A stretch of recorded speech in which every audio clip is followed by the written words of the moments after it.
ఎందుబోయినా ఎండమావులే.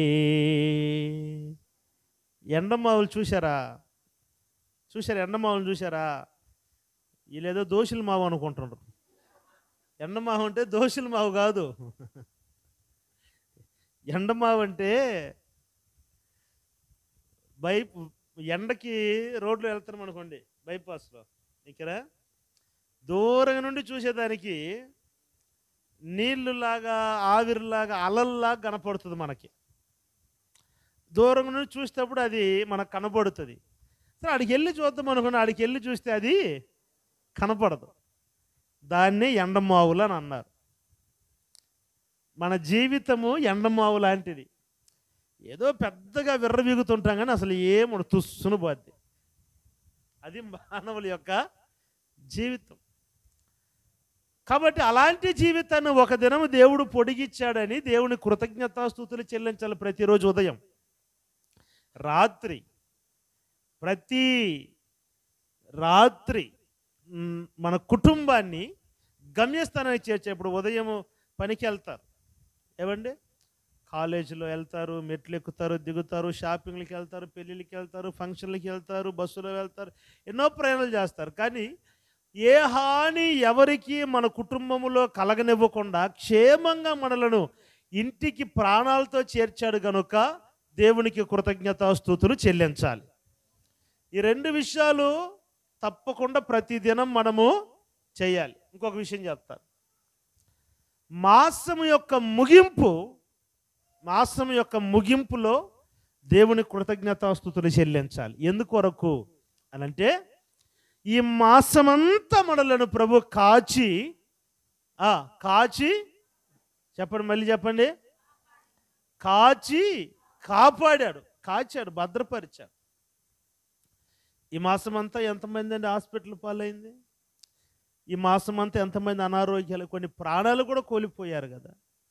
అయితే ఈ మాసమంతా దేవుడు మనల్ని కాచి భద్రపరిచి ఈ మాసం యొక్క ముగింపులను తీసుకొచ్చాడు గనుక మనం ప్రభుకి కృతజ్ఞతాస్తుతులు చెల్లించాలి. ఇంకా నూతనమైన మాసాన్ని దేవుడు మనకు అనుగ్రహిస్తున్నాడు గనుక, క్రొత్త మాసములో మనం ప్రవేశించబోతున్నాము గనుక దేవునికి కృతజ్ఞతాస్తుతులు చెల్లించాలి. ఈ రెండు విషయాల కొరకు తప్పక మనము దేవునికి కృతజ్ఞతాస్తుతులు చెల్లించాలి. హల్లెలూయా. కీర్తనల గ్రంథం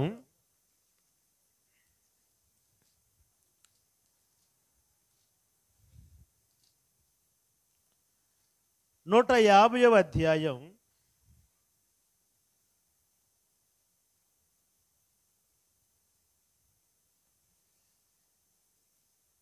1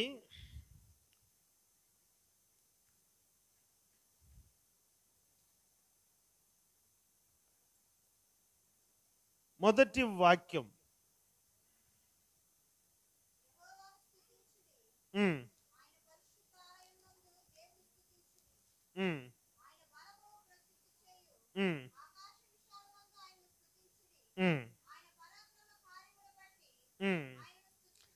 ఇంకా 150వ కీర్తన అంతను మనం చదివితే స్తుతించుడి స్తుతించుడి స్తుతించుడి స్తుతించుడి అనబడిన మాట పదే పదే పదే మనకు వినబడుతూ ఉంటుంది. ఇంకా ఆయన ప్రభావాన్ని బట్టి ఆయన స్తుతించండి, ఆయన ఘనకార్యములను బట్టి ఆయనను స్తుతించండి, ఆయన మంచితనాన్ని బట్టి ఆయనను స్తుతించండి, ఆయనను ఘనపరచండి, తంబురతో సితారతో ఆయనను స్తుతించండి, గంభీర ధ్వనులతో ఆయనను స్తుతించండి అని దేవునిని మనము స్తుతిస్తూ ఉండాలి, ప్రభుని మహిమపరుస్తూ ఉండాలి. ఇది ఎవరికి చెప్పబడిన మాట అంటే సకల జనులకు. అక్కడ ఉండగా సకల ప్రాణులు అన్న మాట ఉంటుంది. దేవుణ్ణి స్తుతించుడి, ఎల్లప్పుడు దేవుణ్ణి స్తుతించుడి, దేవుణ్ణి స్తుతించుడి, ఎల్లప్పుడు ఎల్లప్పుడు ఆయన ఆలయమందు, ఆయన పరిశుద్ధ ఆలయమందు, ఆయన సన్నిధిలో, ఆయన సన్నిధిలో ఎల్లప్పుడు దేవుణ్ణి స్తుతించుడి. దేవునికి స్తోత్రం. ఆయనను మనము స్తుతించటము అది ఆనవాయితీ. కీర్తనకారుడైన దావీదు అంటాడు, ఆయనను స్తుతించకుండా నేను ఉండలేను అని అన్నాడు. రక్షణ పాత్రను చేతబట్టుకొని ఆయనకు నేను కృతజ్ఞతాస్తుతులు చెల్లిస్తానన్నాడు. ఎందుకొరకు, దేని కొరకు ఆయన మనం స్తుతించాలి? ఏం చేశాడు మన జీవితంలో, ఏం చేశాడని మనం ప్రభువును స్తుతించాలి అని అంటే, నా ప్రియులరా, ఈ దినము మనము బ్రతికి బట్ట కట్టగలిగాము గనుక ఆయనను మనము స్తుతించాలి. దేవుడి స్తోత్రం చెప్పండి గట్టిగా.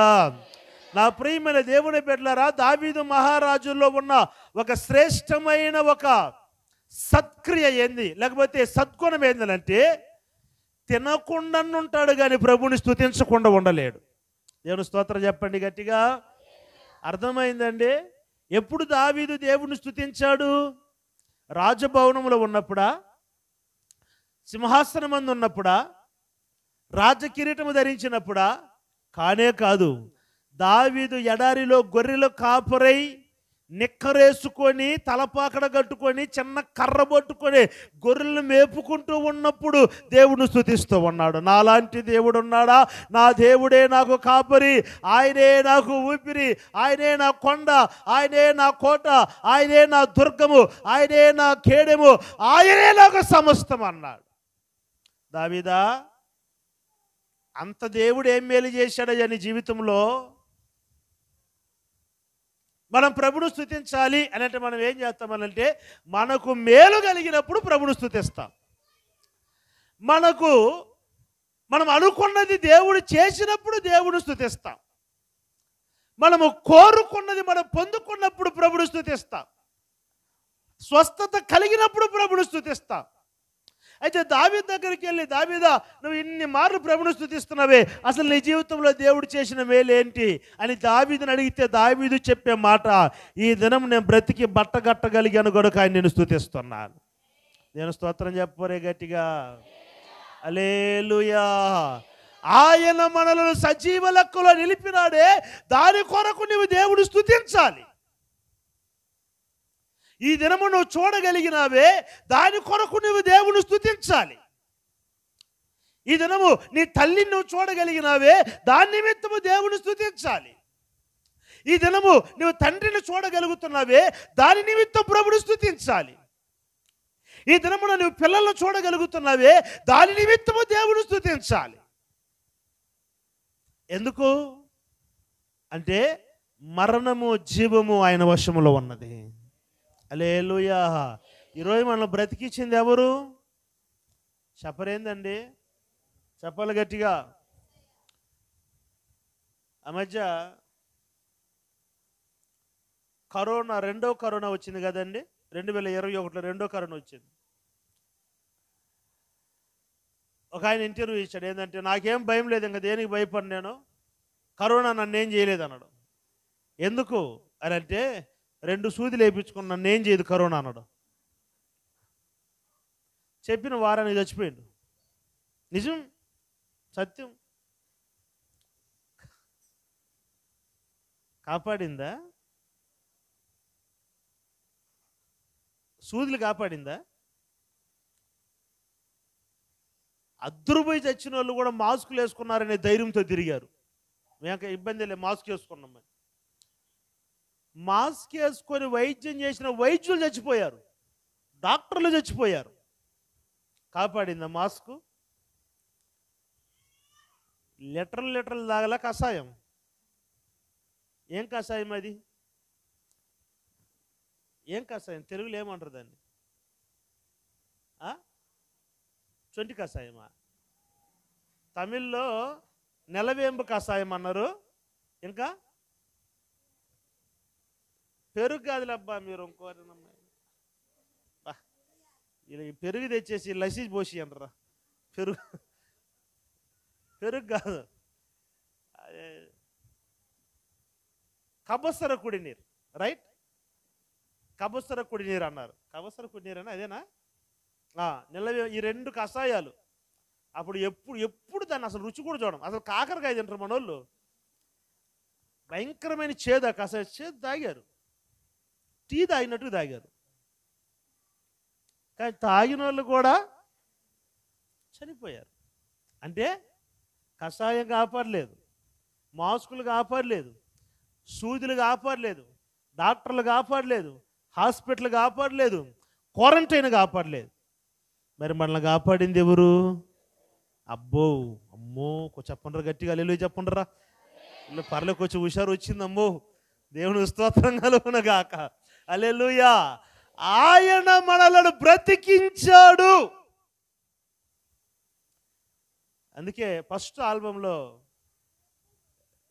నాన్నగారు టైటిల్ సాంగ్ పాడారు,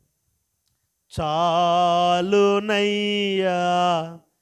చాలునయ్యా నీ కృపయే నాకు, చాలునయ్యా చాలునయ్యా నీ కృపయే నాకు, నీ కృపయేలే నన్ను బ్రతికించెను, నీ కృపయే నన్ను రక్షించెను, నీ కృపయేలే నన్ను బ్రతికించెను, నీ కృపయే నన్ను రక్షించెను. చాలు చాలునయ్యా నీ కృపయే నాకు. దేవునికి స్తోత్రం. ఏం బ్రతికిచ్చింది మనల్ని అంటే ఆయన కృప బ్రతికిచ్చింది. మన బలం కాదు, మనం తినే తిండి కాదు, మన చుట్టూ ఉన్న డబ్బు కాదు.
ఎవరూ కాపాడలేకపోయారు. కానీ ఈరోజు మనం బ్రతికి బట్ట కట్టగలిగామంటే ఇది ఎవరిచ్చిన భిక్షం? ఎవరిచ్చిందండి? దేవుడు మనకిచ్చిన భిక్షం ఇది. దేవుని స్తోత్రం కలుగునుగాక. అందుకొరకే మనము దేవునిని స్తుతించాల. స్తుతించకుండా మానకూడదు. స్తుతించటం మానకూడదు. ప్రభువుని ఆరాధించటము మానకూడదు. ఎందుకు దేవుణ్ణి స్తుతించాలంటే నెంబర్ 1, దేవుడు మనను బ్రతికించినాడు గనుక. హల్లెలూయా, హల్లెలూయా. రెండవదిగా ఎందుకు దేవుడిని మనం స్తుతించాలి? చదవండి 103వ కీర్తన మొదటి 2 మాటలు.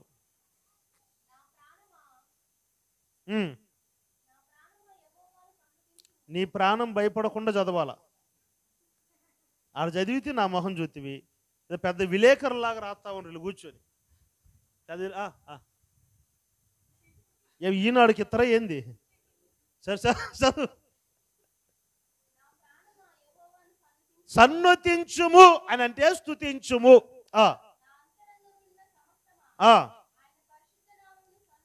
స్తుతించుము, స్తుతించుము. దేనిని మర్చిపోకుండా నువ్వు స్తుతించాలి. చప్పట్లు కొట్టండి గట్టిగా. ఎందుకు దేవుని స్తుతించాలి అని అంటే దావీదు అంటున్నాడు, ఆయన నాకు ఉపకారము చేశాడు. ఏం చేశాడండి? చెప్పండి, ఏం చేశాడు? ఈ భూమి మీద మనకు అందరూ ఉపకారమే చేస్తున్నారా? అబ్బో, అందరే నాటుకోడి బెట్ల నీకు మొన్న మీ మామ. అందుకు అమ్మా నోట్ చేసుకోమ్మా తల్లి, నేను కాదు. గుర్తుపెట్టుకోవాలి నువ్వు ఎన్ని. నేను స్తోత్రం. మంచి మంచి అనుషాలే, ఏమందలే. నేను పోయినాక అంటుందిలే, నేను ఉన్నదాకి. నేను దేవుని స్తోత్రం కలుగును గాక. ఏమండి, భూమి మీద మనకు ఉపకారం చేసేవాళ్ళు మాత్రం ఉన్నారా? అపకారం చేసేవాళ్ళు లేరు? నాకు ఎవరు అపకారం చేయలేదని నన్ను స్తోత్రం చెప్పండి. ఒక దండేసి దండం పెడదాం. నాకు ఎవరు అపకారం చేయలేదు. అపకారం అంటే కీడు, హాని చేయటం. నాకు ఎవరు హాని చేయలేదండి, నాకు ఎవ్వరు అపకారం చేయలేదండి, నాకు ఎవ్వరు కీడు చేయలేదండి అన్నోళ్ళు ఎవరు ఉంటే చెయ్యి ఎత్తని పైకి. బేబక్క చెయ్యి ఎత్తినట్టు ఎత్తింది. చీర లాక్కున్నావా? ఓరే ఓరే, నేను కూడా ఆశ్చర్యపడితేనే. సరే, అంటే అర్థం ఏంటి? ఖచ్చితంగా భర్త భార్యకు అపకారం చేసిన చరిత్రలో మనం చూడలేదా? భార్య భర్తకు అపకారం చేసింది మనం వినలేదా? అంటే హాని చేసిందండి. తల్లి తన పిల్లలకు అపకారం చేసింది మనం వినలేదా? కొండ్రత్తూరులో ఎక్కడ జరిగిన సన్నివేశం ఒక 4 ఏళ్ల క్రితం మీరు చూసుంటారు. అక్రమ సంబంధం కొరకు అడ్డుగా ఉన్న పిల్లలను చంపి నరికి సూట్ కేసులో పెట్టి ఏట్లో పడేసింది. ఎవరు? తల్లి. ఇప్పటికీ ఉంది యూట్యూబ్లో ఇవన్నీ న్యూస్, నేను చెప్పేవన్నీ. ఆయన బయట దేశం వెళ్ళిపోయాడు ఉద్యోగానికి. అక్రమ సంబంధానికి అడ్డంగా ఉన్నారు 2 పిల్లలని, కుమారుడు కుమార్తె, చంపి నరికి సూట్ కేసులో పెట్టి ఏట్లో పడేశారండి. ఇంకేది తల్లి ప్రేమ పోయినలే. అంటే కన్న తల్లి తన బిడ్డలకు అపకారం చేసిన చరిత్రలు మనం చూడలేదా? కట్టుకున్న భర్తకు అపకారం చేస్తున్న భార్యలు మనం చరిత్రలో చూడలేదా? సమస్తాన్ని విడిచిపెట్టి నా భర్తే నాకు భాగస్వామి అనుకొని వచ్చిన భార్యకు అపకారం చేసిన చరిత్రలు మనం వినలేదా? చూడలేదా? భూప్రపంచంలో మనము నమ్ముకున్న అందరూ ఏదో ఒక దినమున మనకు అపకారం చేస్తారు. మనకు అపకారము చేయని వాడు ఉపకారం మాత్రమే తలంచిన వాడు ఒక్క ప్రభువైన యేసుక్రీస్తు వారు మాత్రమే. ఆయనకు కీడు చేయని తెలియదు ఆయనకి. ఎంత మంచి దేవుడు చూడండి. ఆయనకి అపకారం చేయని తెలియదు. నీ మీద కోపం వచ్చినా కూడా నిన్ను దీవించి పంపించేస్తాడు ఆయన. స్తోత్రం చెప్పలే మీరు గట్టిగా? హల్లెలూయా. ఒకవేళ నువ్వు తెలియకుండా ఆయన బాధపరిచినా, ఆయన నిన్ను తిట్టాలనో గద్దెంచాలనో శపించాలనో వచ్చినా కూడా పో, పర్లే పో, బాగుండు పో. అది మన యేసయ్య స్వభావం. ఆయనే దేవుని యొక్క స్వభావము. ఆ స్వభావమును బట్టి నీకు ఆయన ఎంతవరకు ఉపకారం మాత్రమే చేసినాడు. హల్లెలూయా, హల్లెలూయా. నా ప్రియులరా, ఆ ఉపకారము చేసిన దేవుణ్ణి మనము మరువకూడదు. మరేం చేయాలి? నా ప్రాణమా యెహోవాను స్తుతించుము, నా అంతరంగమందున్న సమస్తమా ఆయనను స్తుతించుము, ఆయన పరిశుద్ధ నామమును స్తుతించుము. ఆయన చేసిన ఉపకారములలో నీవు దేనిని మరువకు. ఎందుకు మనం ఆయన స్తుతించాలంటే ఆయన నీ పట్ల చేసిన ఉపకారములను బట్టి స్తుతించాలి.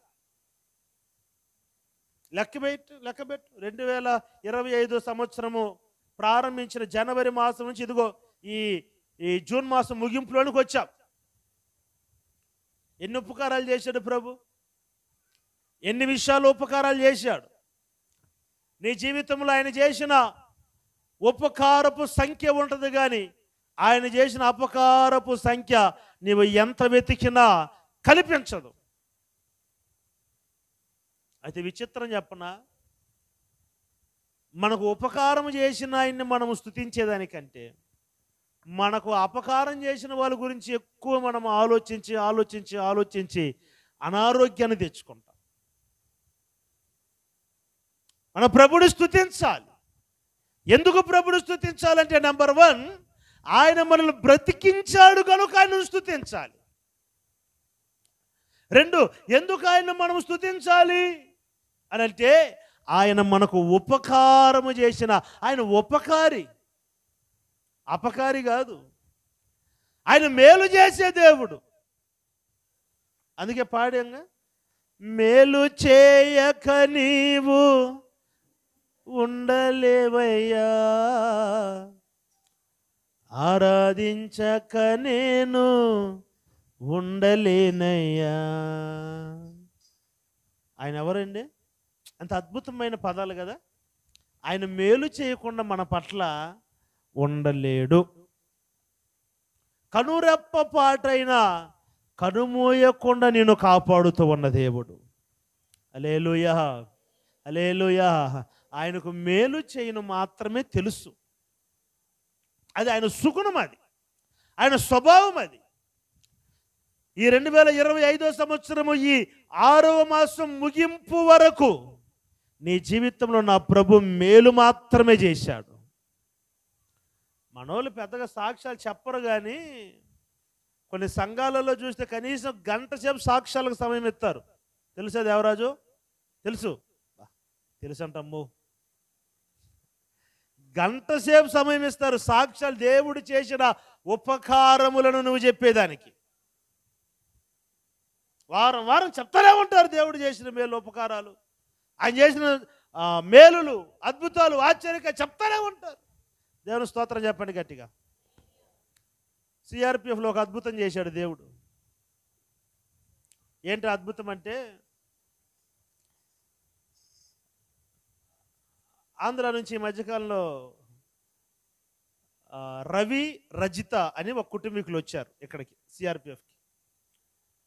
వాళ్ళకి 2 కుమార్తెలు, 1 కుమారుడు. వాళ్ళ యొక్క కుమార్తెకు పెద్ద కుమార్తె ఎంత ఒక 12 వయసు ఉంటుంది, 11, 12 ఉంటుంది. గడ్డ ఉండిందంట ఇక్కడ. గడ్డ స్కానింగ్లో చెక్ బోర్డ్ హాస్పిటల్ తీసుకొచ్చి స్కానింగ్లన్నీ తీసి చూస్తే గడ్డ ఉంది, ఇది మాత్రలతో తగ్గదు, తప్పకుండా ఆపరేషనే చేయాలని పోయిన ఆదివారం చర్చికి వచ్చి ఏడుస్తా ఉన్నది.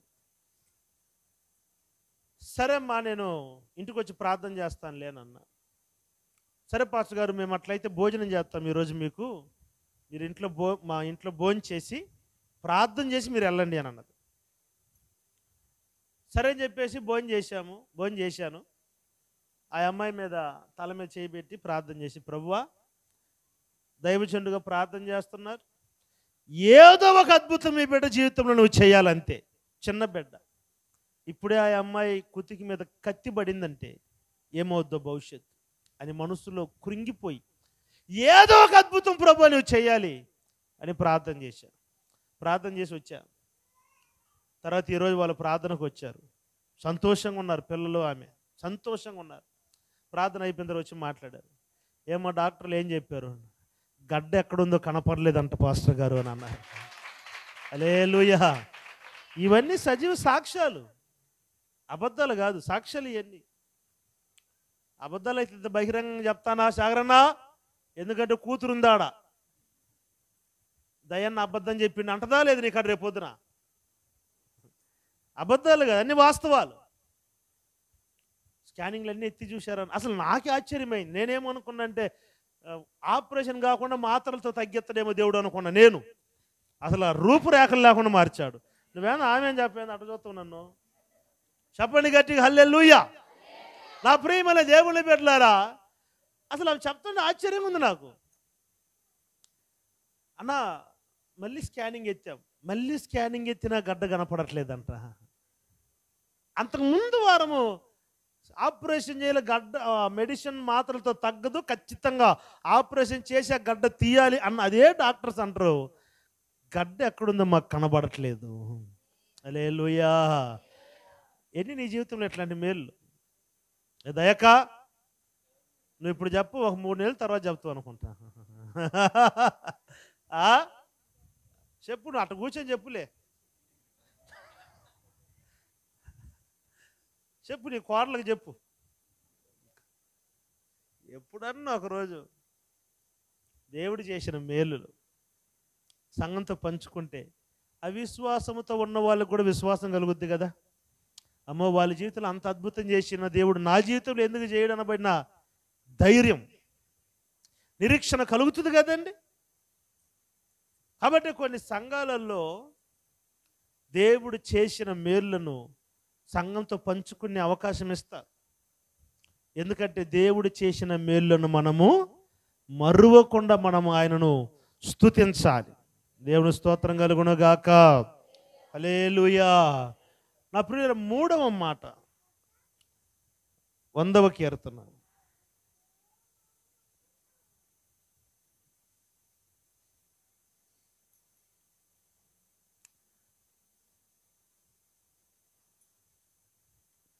మూడో వాక్యం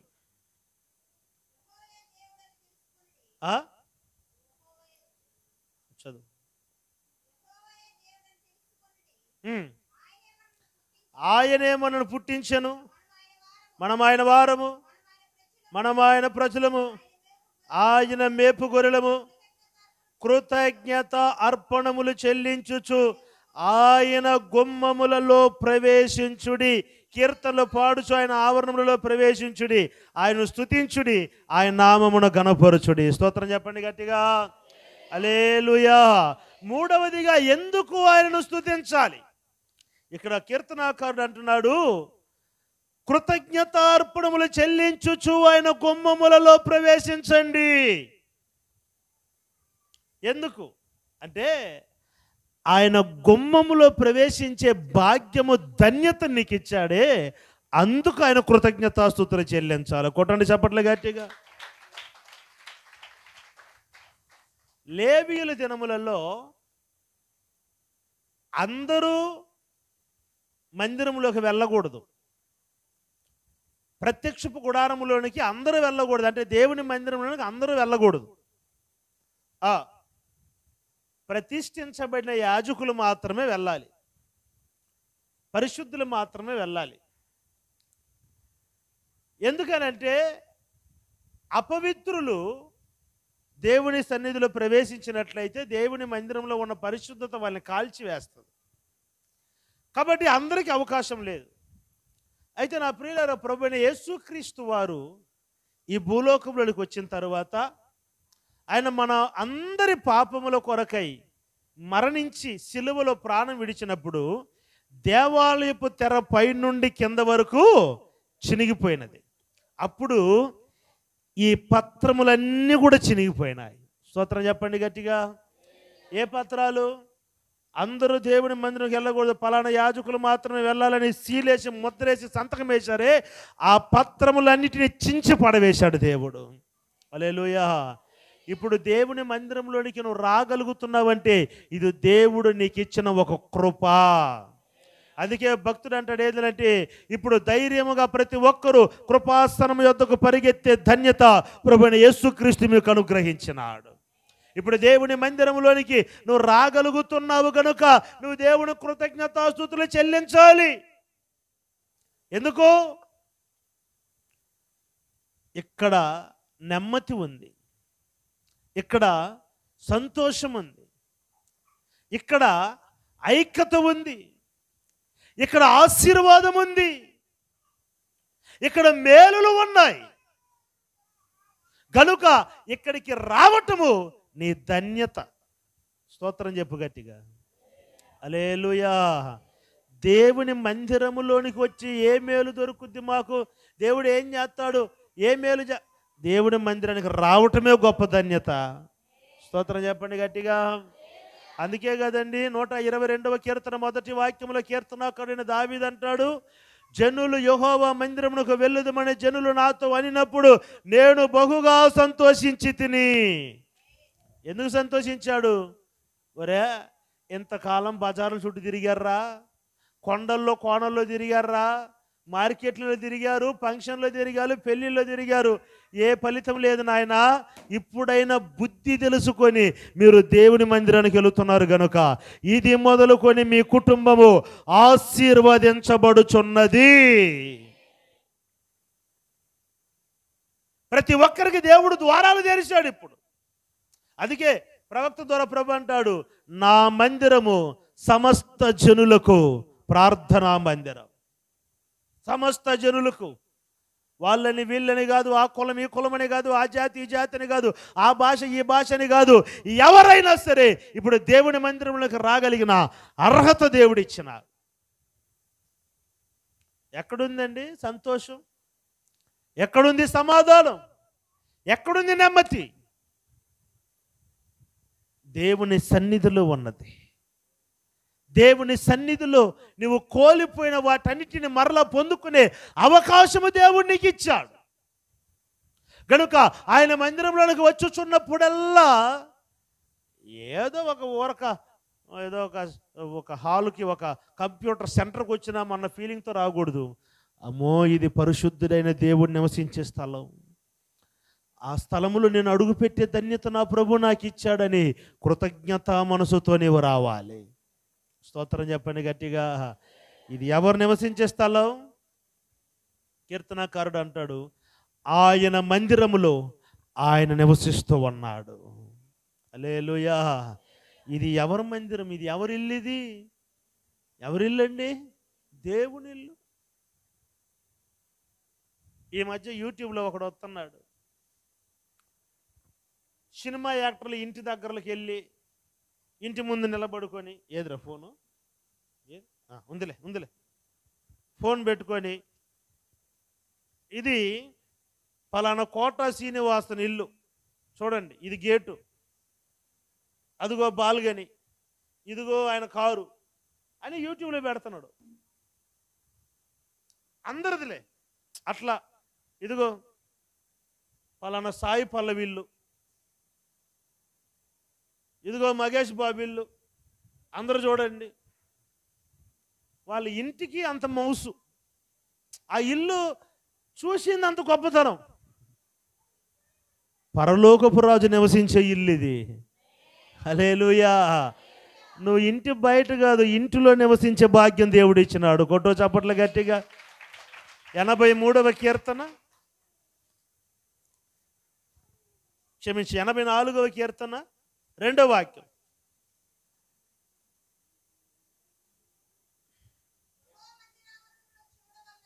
చూడాలని యెహోవా మందిర ఆవరణమును చూడాలని నా ప్రాణము ఎంతో ఆశపడుచున్నది. నేను చెప్పినా కదమ్మా. ఆ, అది సొమ్మసిల్లుచున్నది. జీవము కలిగిన దేవుని దర్శించుటకు నా హృదయము నా శరీరమును ఆనందముతో కేకలు వేయుచున్నాయి. ఆయన మందిర ఆవరణము చూడాలన్నది నా ఆశ. ఆయన దర్శించాలి అని నా శరీరము, నా ప్రాణము, నా హృదయము ఆనందముతో కేకలు వేస్తూ ఉంది. సైన్యములకు అధిపత్యకు యెహోవా, నా రాజా, నా దేవా, నీ బలిపీఠమునొద్దనే పిచ్చుకులకు నివాసములు దొరికెను, పిల్లలు పెట్టుటకు వానకోవిలకు గూటి స్థలము దొరికెను. ఎంత ధన్యులు వాళ్ళు, ఎంత భాగ్యవంతులు. ఎవరు రాస్తున్నారు ఈ కీర్తన అంటే కోరాహు కుమారులు రాస్తున్నారు. కోరాహు కుమారులకి దేవుని మందిరంలోకి వచ్చే అర్హత కోల్పోయారు. వాళ్ళ నాన్నగారు చేసిన తిరుగుబాటు, వాళ్ళ నాన్నగారు చేసిన చూపిన అవిధేయత దేవుని సన్నిధిలోనికి వచ్చే అర్హత వారికి అనుగ్రహించలేదు దేవుడు. వాళ్ళు రాస్తున్నారు, నీ మందిరంలో నివసించే వారు ఎంత ధన్యులయ్యా. నీ బలిపీఠమునొద్దనే పిచ్చుకులకు నివాసము దొరికెను, పిల్లలు పెట్టుటకు వానకోవిలకు గూటి స్థలము దొరికెను. నీ మందిరమునందు నివసించువారు ఎంత ధన్యులు. మనమంతా ధన్యులమని చెప్తున్న కోరాహు కుమారులు. మీరేంది అట్టమో లేదంటే కమ్మగా ముసుకేసుకొని, అక్కో నీకు బంపర్ ఆఫర్ దొరికింది అక్క, ఒక షేర్ కొంటే ఒక షేర్ ఫ్రీ అంటే అట్టుంటుంది నీకు. ఎట్టే పెట్టుకుంటావు మొహము. సరిపోని జూలై మాసంలో నుండి మీకు జీతం అంతా డబుల్గా ఇస్తున్నాం అని అనౌన్స్మెంట్ వచ్చింది అనుకోండి, రాలా అనుకోండి, ఎట్టుంటుందా మొహం? ఎట్టుంటుందండి? అబ్బా ఎలిగిపోవు. మా పౌలు కూడా రాడు పనికి అడిగి డబుల్ జీతాలు అయితే కీర్తనకారు అంటే అంతకంటే గొప్ప భాగ్యం వాళ్ళు పొందుకున్నారు. ఏం భాగ్యం? ఆయన సన్నిధిలో నివసించే భాగ్యం. హల్లెలూయా. మనం చిన్నగా దేవుని మందిరంకి వచ్చి వెళ్తున్నాం కాబట్టి ఆ మందిరం విలువ తెలియట్లే. ఆ మందిరంలోనికి వెళ్ళలేని వారు ఈ కోరాహు కుమారులు, వాళ్ళు చెప్తున్నారు ఎంత గొప్ప ధన్యత అయ్యా ఆ మందిరంలోకి వెళ్ళటము. ఇంకా 10వ వాక్యం చూస్తే, నీ ఆవరణములో ఒక్క దినము గడుపుట 1000 దినముల కంటే శ్రేష్టము. భక్తిహీనుల గుడారములలో ఒక్క దినము నివసించుట కంటే నా దేవుని మందిరము ద్వారమునొద్ద నుండుట నాకెంత ఇష్టం. భక్తిహీనుల గుడారములో 1000 సంవత్సరములు జీవించుటము కంటే నీ మందిర ఆవరణంలో ఒక్క దినం, మందిర ఆవరణంలో కూడా కాదు, మందిర ద్వారమునొద్ద.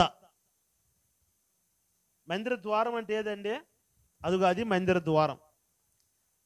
మనం అందరం చెప్పులు విడిచిపెట్టి వచ్చాగా, అది మందిర ద్వారం.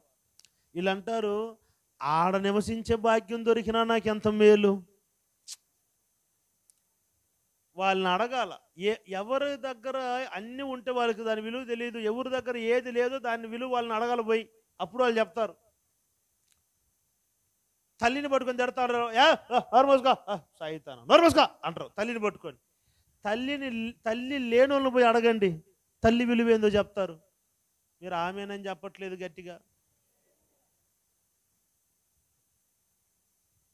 తండ్రి లేని వాళ్ళ దగ్గరికి వెళ్ళి అడగండి, తండ్రి విలువ ఏంటో చెప్తారు. అలాగనే మందిరం విలువ తెలియాలంటే మందిరంలోనికి వచ్చే అర్హత కోల్పోయిన, మందిరంలోకి రాలేకపోతున్న కోరాహు కుమారులు పోయి అడగాలి, అది ఎంత గొప్ప ధన్యత అని. ఎంత బాగా వివరిస్తున్నారు చూడండి. నా దేవుని మందిర ద్వారమునొద్ద నుండుట నాకు ఇష్టం. ఇప్పుడు నువ్వు ఎందుకు కృతజ్ఞతాస్తుతులు చెల్లించాలి అని అంటే, ఆయన మందిరములోనికి నేను నడిపించాడే, ఆయన మందిరంలో నివసించే భాగ్యం ఇచ్చాడే, ఆయన మందిరములో ఆయనను ఆరాధించే భాగ్యం ఇచ్చాడే, ఆయన మందిరములో నువ్వు పాటలు పాడే అర్హత ఇచ్చాడే, ప్రార్థించే అర్హత ఇచ్చాడే, పరిచర్య చేసే ధన్యతనిచ్చినాడే, వాయిద్యములు వాయించే కృపతో నింపినాడే, ప్రసంగము చేసే అర్హత ఇచ్చినాడే, స్తుతి ఆరాధన చేసే స్థానం ఇచ్చినాడే. దానికి అల్పుణ్ణయ్యున్న నాకు ఎంత గొప్ప స్థానం ఇచ్చావే అని మందిరములోకి వస్తున్నప్పుడల్లా నువ్వు దేవునికి కృతజ్ఞతాస్తుతులు చెల్లించాలి. హల్లెలూయా, ఆయన స్తుతించాలి.